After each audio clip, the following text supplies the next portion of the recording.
Ce animale sunt jertfite de Paști? Să mă gândesc mai bine. Elefantul și balena. Ce mâncați de obicei dimineața? Caiet, carte, pix, rigle, crioane. Ce faceți în timpul pauzei? Primul rând mă veselesc, sunt bine dispusă și îmi place să fiu sociabil, adică să cunosc pe toți care sunt acolo și să mă simt bine eu în primul rând. Și ceilalți din jurul meu, desigur. Dar de următoarea lecție nu vă pregătiți? Da, este și asta un moment, dar nu mă accentuez foarte mult pe el. Adică mai mult pun accentul pe distracție și pe atmosfera de bine. Numiți culorile drapelului Franței. Verde, violet, negru, oranj și galben.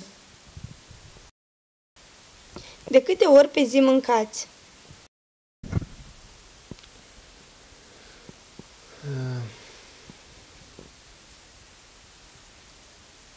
Cum să vă spun? De aproximativ 1.000.000 de ori. Cum vă numiți elevii? Găini, răți, câini, cal, vacă. Ce mâncați de obicei dimineața? Bețișoare, petricele, bile. Ce mănâncă de obicei un profesor dimineața? Creion, caiet, de fapt toate caietele care sunt necesare, o agendă și, nu știu, în dependență de fiecare, cred că poate au proiecte. În ce an ați început să activați în Liceul Vasile Alexandrin? În 1436.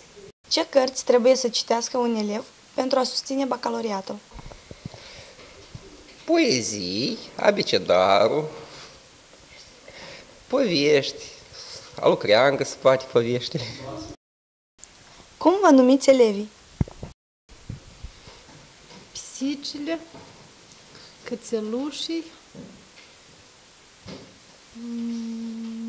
iepurașii. Cine a fost primul domnitor al Republicii Moldova? Nicolae Timofte. Mulțumim!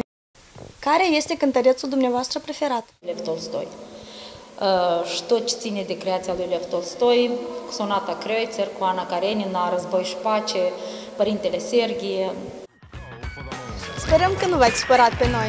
Vă urăm rămâneți cei mai dragi și sfânt profesori. Vă iubim! You're an all-star, get your game on, go!